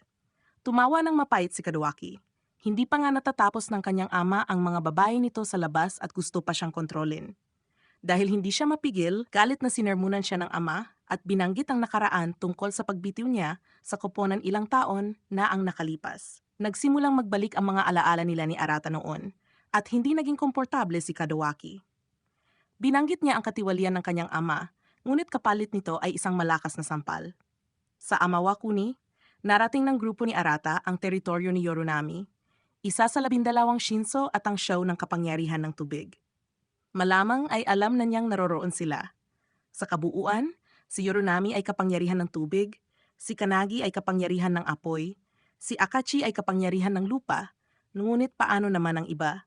Sinubukan nilang kumamot ng impormasyon kay Kanagi, ngunit nanatili itong tikom ang bibig, at patuloy pa ring inaangkin ang Hayagami ni Arata. Ang 12 show ay hindi kailanman nagtutulungan, lalo na ang misteryosong ika-6 na show. na siyang pinakamainam na iwasan ni Arata. Habang nag-usap sila, may isang tao sa puno na nakikinig sa lahat. Samantala, ang ika-6 na show na tinutukoy nila ay nag-uusap din tungkol kay Arata. Noong araw na iyon, nakita nilang lumabas si Arata mula sa Kundo Forest, kaya tiyak na galing siya sa ibang mundo. Kailangang gisingin nila ang bagay na iyon, talunin ang show na si Arata pati na rin si Sukuro. Ang ipinag-utos na magsagawa nito ay si Sho Haruna. Mukhang isang labanan ang magsisimula sa Japan. Nang malaman ng ina at kapatid ni Arata na siya ay nawawala, agad silang naghanap. Samantala si Arata ay papunta upang hanapin si Kadowaki at sa kanyang pagdating, napalibutan ito ng isang grupo na handang bugbugin siya. Kaya lumitaw si Arata at iginiit na tatayo siya sa tabi ni Kadowaki. Ang mga duwag na sangkot na minsang nakakita ng malakas na sipa ni Arata ay umurong. Ngunit si Kadowaki na siya sanang natulungan ay hindi natuwa. Lubos niyang kinamuhian si Arata at ang makita lamang siya ay bumabalik ang lahat ng masakit na alaala. Habang nagtatalo sila, biglang bumagsak mula sa langit ang isang sampal sa mukha ni Arata. Pagkatapos ng sampal, napaiyak ang babae sa harap nila, sa gulat ni na Arata at Kadowaki. Siya at ang kanyang nakababatang kapatid ay matagal nang naghahanap kay Arata. Lumalabas siya nang hindi nagsabi kanino man, kaya sobrang nag-alala sila. Sinabi niya ito habang umiiyak. Hindi alam ni Arata ang gagawin kaya paulit-ulit niyang tinawag ang kanyang ina, umaasang titigil na ito sa pag-iyak. Nang makita ang pagmamahala ng mag-ina, napatulala si Kadowaki. Iniwan siya ng kanyang sariling ina noong bata pa siya. Sa paglalakad sa daan na puno ng magulong isipan, iniisip niya ang mga kaibigang nakipaglaro sa kanya para lamang sa pera at kapangyarihan, isang inang tumalikod sa kanya at isang amang taksil. Pagkatapos ay naalala niya si Arata. Sa tingin niya lahat ng bagay ay laban sa kanya at lahat ng tao ay nais siyang lokohin. Ang puot sa kanyang mga mata ay lalong lumalim at sa kanyang puso, lahat ng ito ay dahil kay Arata. Puno siya ng galit at paghahangad na patayin si Arata. Para bang naramdaman ito sa Kundo Forest, si Haruna ay nagsasagawa ng isang ritual. Nais niyang tawagin si Kadowaki, ang kaluluwang puno ng puot, papunta sa Amawakuni upang gisingin ang bagay na iyon. Sa pamamagitan ng ritual, matagumpay na naipadala ni Haruna si Kadowaki sa Amawakuni habang ibinabahagi rin sa kanya ang mga alaala tungkol kay Arata Hinohara na naroroon. Alam niyang ang taong nasa Japan ay huwad. Lalong lumakas ang galit ni Kadowaki. Sinunod niya ang utos ng ika-6 na show at pumasok sa isang kakaibang silid sa ilalim ng lupa. Ipinaliwanag ng ika-6 na show ang lahat ng ginawa ni Arata at hiningi kay Kadowaki na maging isang show upang patayin si Arata gamit ang kanyang sariling kamay. Ang tanging makatalo kay Arata ay isang taong lubos na napupuot sa kanya, isang kaaway na puno ng paggamuhi. Yun din ang damdaming nagdala kay Kadowaki sa mundong ito. Inihatid siya ng ika-6 na show sa isang silid kung saan nakalagak ang nag-iisang Hayagami na makakatalo kay Sukuro at kay Arata. Ngunit matagal na itong natutulog sa ilalim ng selyo ng angkan ng Jaime. Ang pangalan nito ay Orochi. Siyempre, upang maging isang show at magtaglay ng Hayagami, kailangan ding tanggapin siya nito. Dahan-dahang lumapit si Kadowaki na puspos ng galit at hinugot ito ang espada ng puot. Sa nakita ng espada ang pagnanais niyang durugin si Arata, pumayag itong tanggapin siya bilang isang show. Sa pagyanig ng madilim na espada, nagsimula ang bagong yugto ng tunggalian. Nararamdaman na rin 12 Shinso ang panganib. Malakas na umuga si Sukuro ni Arata at biglang lumitaw ang kakaibang itim na enerhiya sa talim. Sa sandaling ito dumating si Kadowaki, natagpuan niya si Arata. Nang makita si Kadowaki sa harap niya, agad na napatigil si Arata. Hinugot ni Kadowaki si Orochi at agad na umatake sa kinaroroonan ni Arata. Walang oras para mag-isip, tinawag ni Arata ang kamiwaki ni Sukuro upang harangin ang pag-atake. Bakit nga ba dumating si Kadowaki sa mundong ito? Ito ang tanong na gumulo kay Kotoha. Nakita ni Kadowaki ang pagharang ni Arata at ngumisi. Kaya ito ang espada na maghahari sa mundo ha?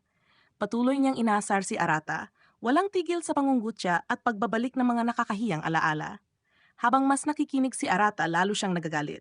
Ano ang karapatan ni Kadowaki para insultuhin siya? Unti-unting nagiging itim ang Hayagami. Lalong natuwa si Kadowaki sa galit ni Arata. Nang umabot sa rurok ang kanyang galit, tuluyang naging itim ang Hayagami ni Arata. Nabigla si Kanagi, nahuhulog siya sa mundo ng demonyo. Isang madilim na atake ang kumawala patungo kay Kadowaki, tumama sa kanyang mukha hanggang nabalot ng dugo. Ngunit hindi pa rin tumigil si Arata, lalo siyang nahulog sa dilim. Nakita ni Kotoha ang panganib at dali-daling yumakap kay Arata, umaasang may ligtas siya. Ang kapangyarihan mula kay Arata ay nagdulot ng kirot kay Kotoha, ngunit patuloy niyang inuusal na naniniwala siya sa kanya. Parang narinig ni Arata ang kanyang tinig, kaya siya ay natauhan at tumigil. Noon din bumagsak si Kotoha mula sa matinding pagod. Gustong ipapatuloy ni Kadawaki ang panunulsol, ngunit dumating ang ika-6 na show at tinutusan siyang itigil muna. Kailangan niyang lubusang gisingin si Orochi. Sumakay sila sa barkong lumilipad at umalis. Nakita ni Kanagi ang kahabag-habag na kalagayan ni Arata at agad na ninakaw ang Sukuro. Ngunit hindi gumalaw si Arata upang bawin ito dahil kusang itinakwil na niya. Mabilis na humabol si Kanet upang hanapin at ibalik ang espada. Nang tumahimik na ang paligid, naalala ni Arata si Kotoha, mabuti na lang at ligtas pa rin siya. Pumasok silang dalawa sa isang bahay upang makasilong sa ulan. Doon ikinuwento ni Arata ang tungkol kay Kadawaki, ang madilim na kapangyarihang matagal nang nakatago sa loob niya, na siyang nagbunsod upang siya ay bumagsak sa mundo ng demonyo. Ipinagtapat din niya ang dahilan kung bakit siya naririto, upang ipaalam kay Kotoha na hindi siya tunay na mula sa mundong ito. Nabigla si Kotoha at natahimik dahil hindi pala siya ang Arata na nakasama niya noong bata pa siya. Wala nang magawa si Arata kundi lumabas upang bigyan siya ng espasyo. Sa kabilang banda, nagising si Kadawaki at nakita sa tabi niya ang isang dalagang nagngangalang Miyabi, isang kakaibang tagapaglingkod na kayang bumati ng umaga kahit gabi na. Pag-alis nito, naalala ni Kadawaki ang imahe ni Arata na nahulog sa mundo ng demonyo. Mukhang seryoso na siya ngayon.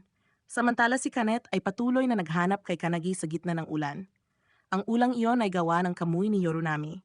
Kung masusugod siya ngayon, tiyak na mapapahamak siya. Sa kabutihang palad natagpuan niya si Kanagi, ngunit hindi ito lumaban at kusa nang bumalik. Naglakad si Kanagi papunta kay Arata, basang-basa sa ulan at mukhang kaawa-awa. Inutusan ng Hayagami si Arata na bawiin siya, ngunit nanahimik lamang si Arata. Sa galit, sinunggaban siya ni Kanagi at sinermunan. Ikaw ang nakatadana upang baguhin ang langit at lupa, kaya tumayo ka at bawiin ang iyong Hayagami. Mabigat ang espadang ito, dala nito ang tungkulin at pananagutan. Kakayanin ba ni Arata na akuin iyon? Lumapit si Kotoha, tumitingin sa kanya na puno ng pag-asa. Natauhan si Arata sa mga salita ni Kanagi. Kinaumagahan, masigasig na nagsanay si Arata ng mga teknik sa espada. Matapos ang ilang sagupaan, humiling si Kanagi na siya naman ang makipaglaban kay Arata. Sa gitna ng labanan, ibinunyag ni Kanagi na ang sumira sa selyo ay isa sa ika-6 na show, si Haruna. Siya ang pumalit kay Kadawaki at pumunta sa Japan. Sinabi rin niya na tiyak na babalik si Kadawaki dito. Ano ang gagawin ni Arata kapag dumating ang araw na iyon? Nakita ang pag-alinlangan sa mga mata ni Arata, kaya biglang pinatalsik ni Kanagi ang Sukuro mula sa kanyang kamay pababa sa paanan ng bundok. Wala rin itong silbi kay Arata ngayon, dahil siya mismo ay nag-aatubili at takot na muling mahulog sa mundo ng demonyo. Umalis si Kanagi na puno ng pagkadismaya, ngunit bago siya lumayo tumigil siya at nag-utos na dapat matagpuan ni Arata ang espada bago lumubog ang araw. Kapag nabigo siya, huwag na siyang magpakita pang muli. Tumakbo agad si Arata upang hanapin si Sukuro. Nang makita niya ito, hawak ito ng isang lobo sa bibig. Habang hinahabol niya ang hayop, paulit-ulit niyang iniisip kung bakit niya pinupursige ito. Kakayanin ba niya? Bigla niyang naramdaman na parabang si Kadawaki ay tumatakbo pa rin sa tabi niya. Hinihikayat siyang huwag tumigil. Ang bawat alaala nila ni Kadawaki ay nagtutulak kay Arata na magpatuloy. Huminto siya at tumingin sa lobong nasa harap. Tahimik niyang inisip, magkaibigan naman sila ni Kadawaki, hindi ba? Sa barko ng ika-6 na show, ikinukwento ni Kadawaki kay Miyabi ang tungkol kay Arata. Pagkatapos niyang laitin si Arata na mas masahol pa sa aso, natawa si Miyabi at sinabing malinaw na gusto niya si Arata. Dahil kahit nilalait niya ito, nagmamalasakit pa rin siya. Kung hindi niya ito gusto, hindi niya ito papansinin. Dahil dito nagalit si Kadawaki, tinutok ang Orochi sa leeg ni Miyabi. Ano ba ang alam niya tungkol sa kanila? Noong taong iyon sa paligsahan ng cross-country, dahil mahina siya maari lamang siyang sumali sa isang laro. Inimbitahan niya si Arata na tumakbo kasama niya dahil siya ang pinakakilala niya. Sabay silang tumakbo ng buong lakas at kahit matalo siya, makamtan pa rin niya ang nais. Ngunit sa pinakahuling sandali, bumagal si Arata. Ano ang kasalanan niya? Hindi niya kailangan yon, huwag siyang paglaruan. Simula noon, lalo niyang kinamuhian si Arata. Sa huli, naibalik ni Arata ang Hayagami kay Kanagi upang patunayan ang kanyang sarili. Maari na siyang pagkatiwalaan.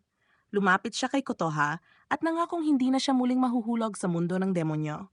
Kahit hindi siya ganap na kumpiyansa, sisikapin niyang baguhin ang puso ni Kadawaki.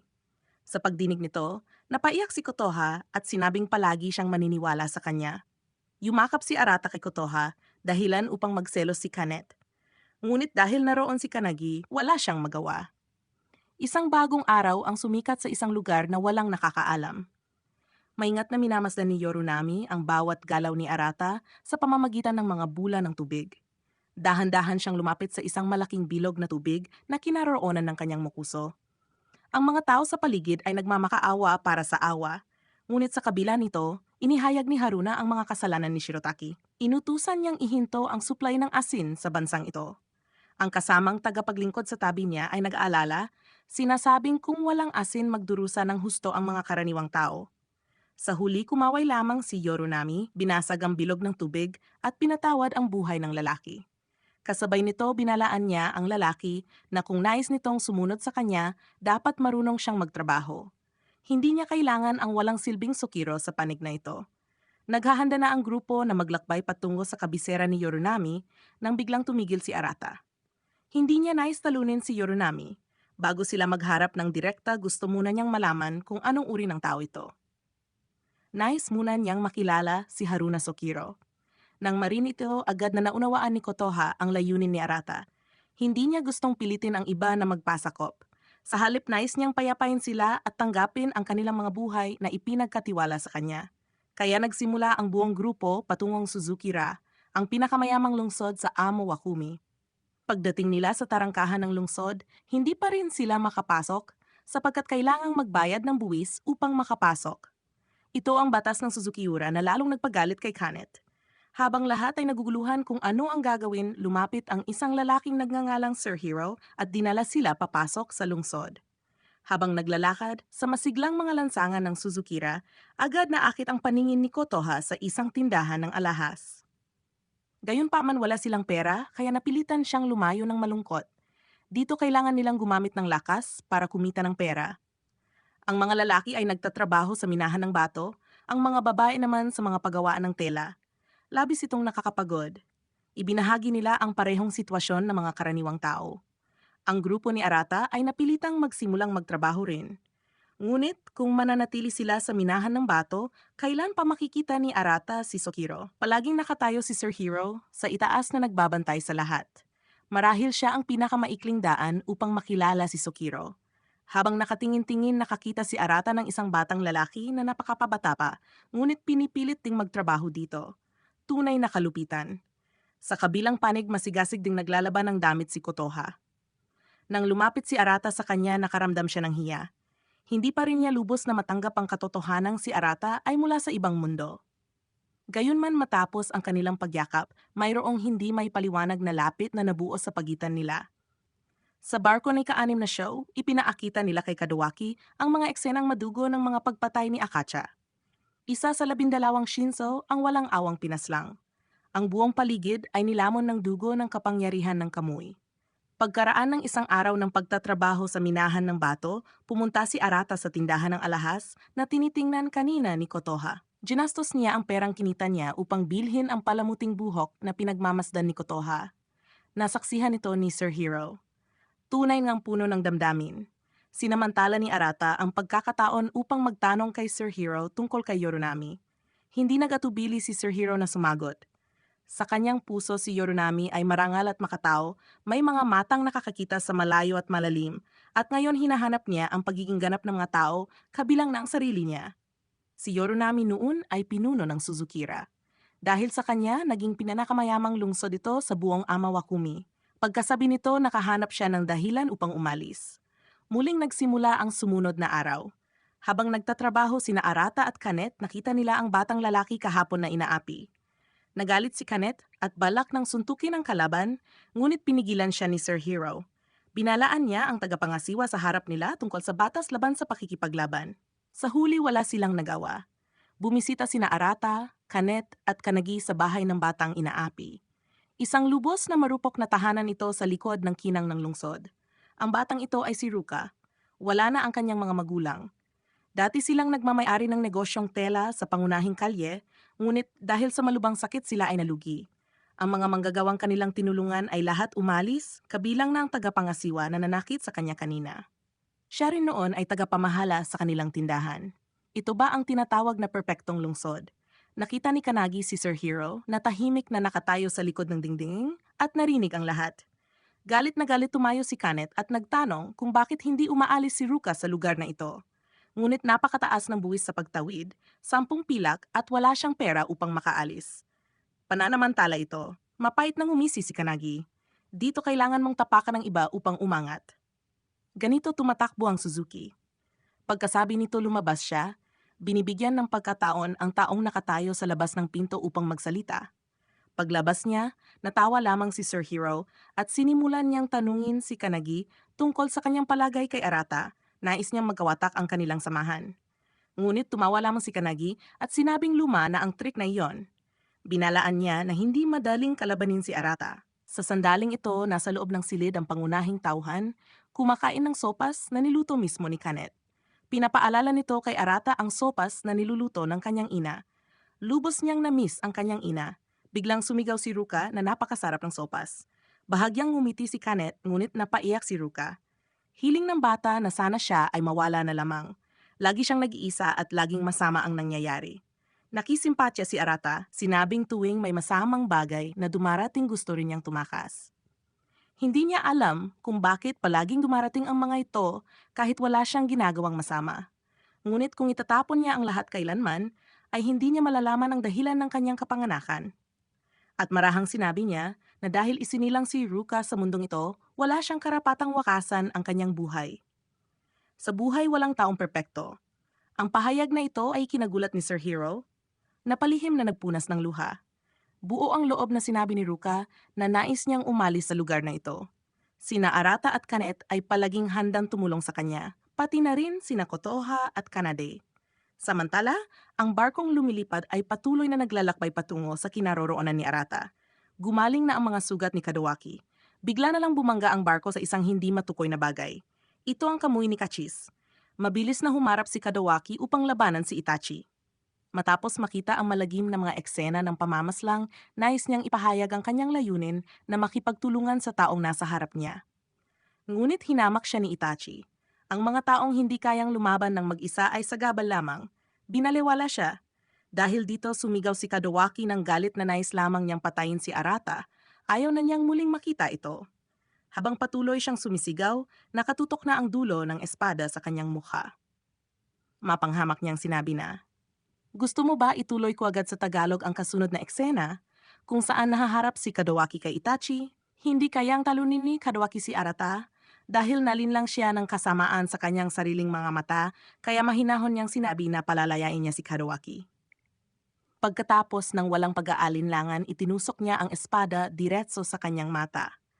Ang grupo ni Arata ay naghahanda ng palihim na lumabas ng lungsod nang lumapit si Saruhiro, o mas tama sabihing ang numero 1 na sakiro ni Yorunami. Habang sinasabi ito ay hinugot niya ang kanyang hayagami. Si Arata ay agad ding humugot ng tsukuro upang lumaban. Ang lungsod na ito ay hindi perpekto dahil ang mga tao ay walang karapatan at katarungan. Ang mga salitang ito ay nagpabalik kay Haruko ng alaala noong una niyang nakilala si Yorunami. Nais niyang bumalik ang kanyang Panginoon sa dati nitong anyo. Ang kamiyuwe ni Haruko ay pera, matagal na niyang hinanap at pinili niyang maniwala kay Arata. Matagal na niyang inoobserbahan si Arata at sa mga utos ng kanyang pangalan nakita niya ang lahat ng uri ng emosyon sa kanya.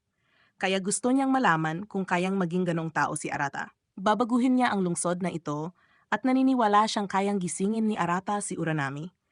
Sa wakas, nakarating na si Arata at ang kanyang mga kaibigan sa kabisera ni Uranami.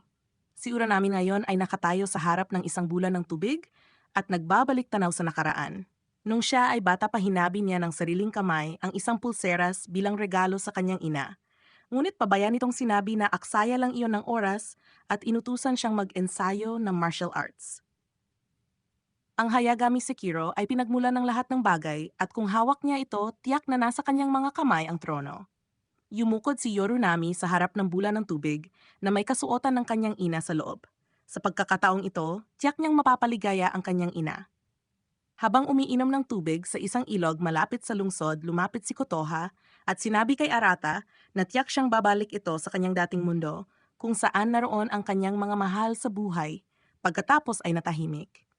Pinilit niyang mag-ipon ng lakas ng loob upang sabihin na mananatili siyang nasa tabi nito at aalagaan siya hanggang siya ay umalis.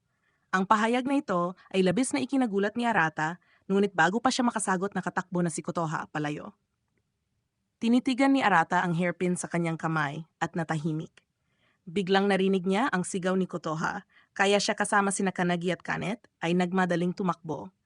Si Kotoha ay kontrolado ng kamuy ni Yorunami, pagkatapos ay hinila siya pababa sa tubig mismo sa harap ng kanilang mga mata. Tumakbo si Arata na parang hangin patungo sa palasyo ni Yorunami. Sa kanyang harapan nakabukas ang tarangkahan ng palasyo at walang mga guwardiya na nakabantay na para bang hinihintay siya ni Arata na dumating dito. Pagdating niya, nakita niya si Kotoha na nakapalob sa isang masikip na bulang tubig at nakakulong sa loob. Mabilis na hinugot ni Arata ang kanyang hayagami at sinaksak ito, ngunit walang epekto. Mula sa tubig lumitaw si Yorunami, kasabay na dumating sina Kanagi at Kanet. Mapangutyang tumawa siya kay Kanagi dahil nawala na nito ang kanyang hayagami habang sabay na itinaas ang antas ng tubig sa bula ni Kotoha ng mas mataas pa. Hinihiling ni Yorunami na sumuko sa kanya si Arata o pilitin siyang sumuko kung nais niyang palayain si Kotoha, kaysama dahil handa si Yorunami na gawin ang lahat upang makamit ang kanyang layunin. Ang kanyang hangarin ay makita ng kanyang ina ang pinakamalakas na hayagami at pagkatapos ay yumuko sa kanya. Kaya nagsimula ang labanan. Patuloy na hinaharang ni Arata ang mga atake ni Uranami habang ang antas ng tubig sa bula ay patuloy na tumataas. Sina Haruko at ang iba pang Sokiro ay naniniwala kay Arata, lahat sila ay umaasa sa pagbabalik ng dating Yorunami. Nang makita ito, labis na nagalit si Yorunami. Sa ibang lugar, narinig ni Akachi na nakikipaglaban sina Arata at Yorunami at tiyak niyang papunta rin doon si Kadawaki. Noong panahong iyon, binulag ni Akatsuki ang mata ni Kadawaki, ngunit hindi ito nagalit bagkus ay nais pang maging mas malakas kahit kapalit ang pagkawala ng isang mata. Kaya maingat na binunot ni Akatsuki ang sarili niyang mata para kay Kadawaki. Ngayon, isa na lang ang kanyang natitirang mata. Kahit ang alilang babae sa tabi ni Kadawaki ay dama na nagbago siya sa ilang paraan. Ito ang unang pagkakataon na nais niyang mapalapit sa iba. Si Akatsuki ang unang taong tunay na nakakita sa kanyang kalooban. Samantala, patuloy pa rin ang mabangis na laban ni Arata at Yorunami. Ang tubig sa bula ni Kotoha ay tumaas na ng sobra. Sa sandali ng pagkabaling ng atensyon, sinunggaban ni Yorunami ang pagkakataon upang umatake dahilan upang hindi makadepensa si Arata.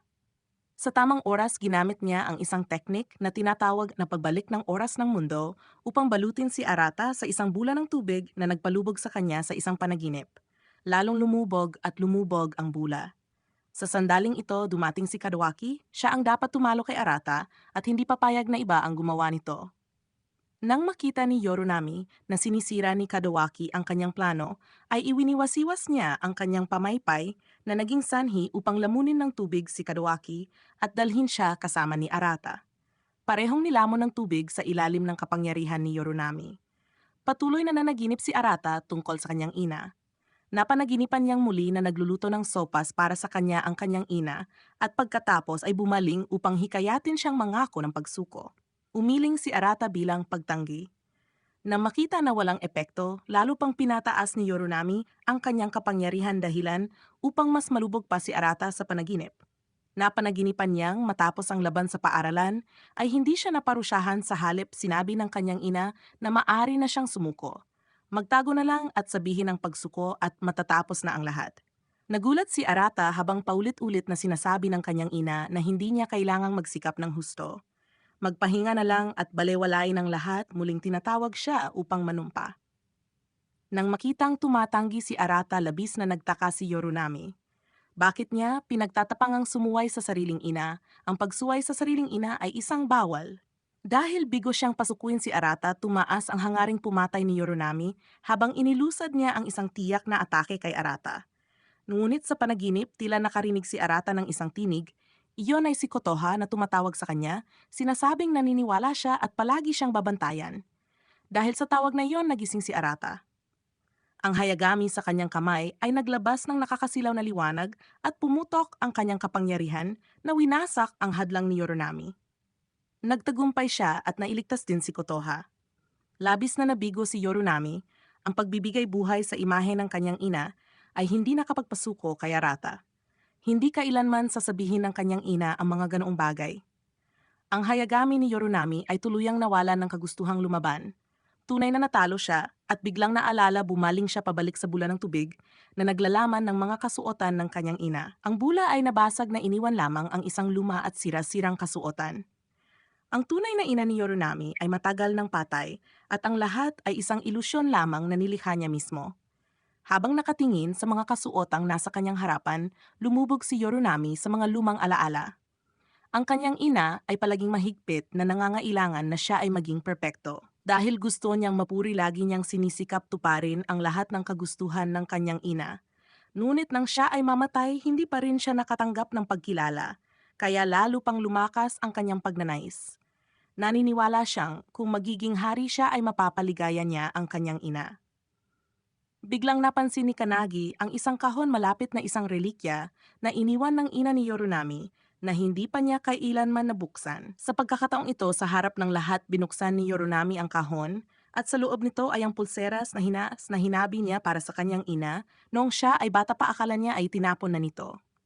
Sa sandaling ito, lumapit ang matandang Mokuso upang sagutin ang kanyang mga alinlangan. Ang ina ni Yoronami ay hindi kasing higpit ng kanyang inaakala mabait at mapagmahal siya sa mga bata. Ito ang dahilan kung bakit siya nagdusa, dahil nag-alala siya sa kinabukasan ni Yoronami kapag wala na ang kanyang mga magulang sa kanyang tabi. Sa oras na malapit ng bumagsak ang bansa, napilitan siyang maging mahigpit upang makalakad siyang mag-isa. Nang malaman ang dahilan na paluha si Yoronami, tunay ngang iniligtas siya ni Arata mula sa kanyang sariling demonyo sa isipan. Sa huli taimtim na humingi ng tawad si Yoronami sa lahat ng kanyang mga nasasakupan para sa kanyang mga nagawa noon at bumaling kay Arata, seryosong nagtanong kung ano ang pinaniniwalaan ni Arata na pinakamahalagang bagay sa buhay. Nang walang pag-aalinlangan, sinagot ni Arata na iyon ay mga ugnayan gaya ng sa pagitan ni Yoronami at ng kanyang ina. Sa sandaling ito, biglang lumitaw si Kadawaki na may panunuya at nagsabing ang mga ugnayan ay walang kwenta. Pareho na silang nagbago ngayon, sila ay mga show na may hawak na Hayagami na humihiling sa iba na sumuko. Sumigaw si Arata na hindi niya ginagawa ang pamimilit sa iba na sumuko. Sumabat si Kadawaki na hindi ba't si Arata ay nahulog pa rin sa Demon Realm. Pinagtibay ni Arata na hindi na siya magiging isang demonyo muli at tiyak niyang babaguhin ang puso ni Kadawaki. Tunay na hindi maintindihan ni Kadawaki dahil sa loob niya ay kapangyarihan lamang, kaya't pinilit niyang itaas ni Arata ang kanyang espada. Pagkasabi nito ay tinawag ni Kadawaki si Urachi. Ang kanyang Arachi ay ganap ng nagising at pinilit si Arata na humugot din ng kanyang espada. Ang dalawang pinakamakapangyarihang espada na kumakatawan sa liwanag at kadiliman ay nagbanggaan na lumikha ng lindol na sumira sa isang buong bahay. Pagkatapos ng banggaan, agad na tumakas si Arata mula sa paghabol ni Kadawaki. Kasabay nito sa airship, ang mga miyembro ng ika-6 na show ay nag-enjoy sa labanan ng dalawang makapangyarihang espada. Sa kabila ng pagtakas ni Arata, walang katapusang mga talim mula sa kamya ni Orochi ang patuloy na umaatake papalapit.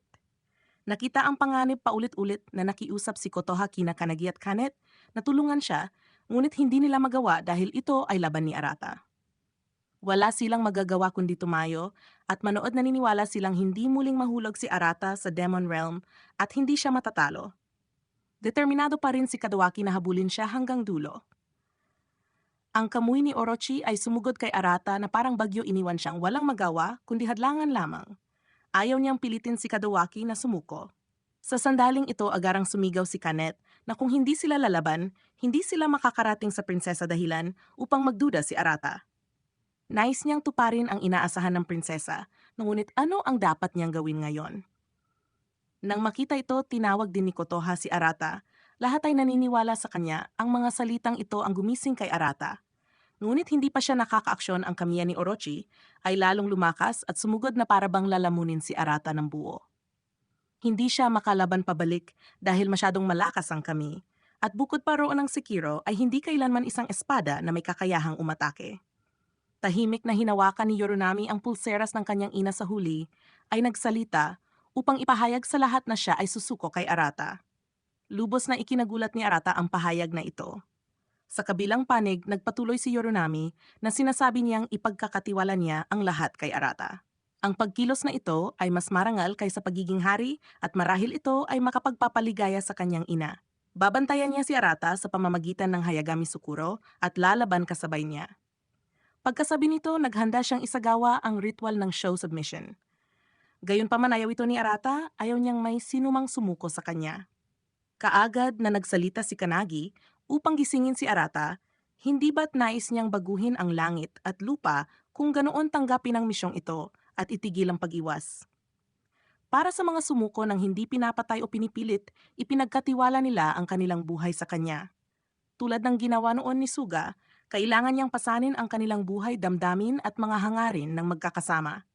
Matagal na siyang hindi nakikipaglaban para lamang sa sarili. Sa loob ng mahabang panahon, sinimulan ng bigkasin ni Yoronami. Ang panunumpa ang kanyang katawan ay dahan-dahang natunaw at nagsanib sa Hayagami ni Arata. Sa sandali ng pagiging isa, isang napakalaking kapangyarihan ang lumipad at tumaboy sa lahat. Nakatayo sa ibabaw ng guho, nagmuni-muni si Arata habang nakatingin kay Kadawaki at nagsalita upang tanungin kung bakit ganoon na lamang ang kanyang pagpupursige na labanan siya. Ngunit hindi kailanman maunawaan ni Arata na sa pagitan nila ay may isang landas lamang at iyon ay ang pakikipaglaban. Seryosong sinimulan ni Arata ang paggamit ng kapangyarihang ibinigay sa kanya ni Yoronami, hindi lamang iyon, kundi naroon din ang kapangyarihan ng Hayagami na ipinagkatiwala ni Suga. Patuloy na mabangis ang labanan habang tinatawag niya ang kapangyarihan ng Sukuro si Arata ay hindi na nakikipaglaban para lamang sa sarili. Ayon sa mga salita ni Arata, isang mahiwagang liwanag ang unting nagmumula sa Sukuro. Mula sa ilalim ng tubig, hindi mabilang na mga batong slab ang nagsimulang tumaas sa kalangitan, lumilikha ng isang napakagarbong tanawin. Iyon ang kapangyarihan ng Sukuro. Mula sa itaas tinawag ni Arata ang mga naniniwala sa kanya para sa pagnanais na baguhin ang langit at lupa. Narinig ni Sekiro ang kanyang pagtawag at nakapalibot sa Hayagami, at kay Arata ang nakakasilaw na mahiwagang sinag ng liwanag na iyon ang kapangyarihang ganap ng nagising. Hindi na muling atras si Arata. Ang isang ataking may taglay lalakas ng ganap na nagising na Sukuro ay sumugod patungo kay Kadawaki at nilamon siya ng liwanag. Nanalo si Arata. Ramdam niya na parabang si Kadawaki ay tumatakbo pa rin sa tabi niya. Tumatakbo ng buong lakas na hindi na kailangang mag-isip si Kadawaki ay laging nasa kanyang tabi. Pagkatapos ng unos, umupo si Arata mag-isa sa isang batong slab na katitig sa Sukuro.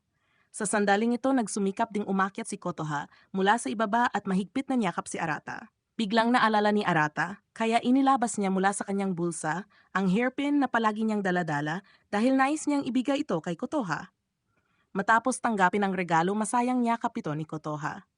Magpapatuloy si Arata sa paglalakbay at si Kotoha ay palaging nasa kanyang tabi, sasama sa kanya sa paglalakbay sa hinaharap.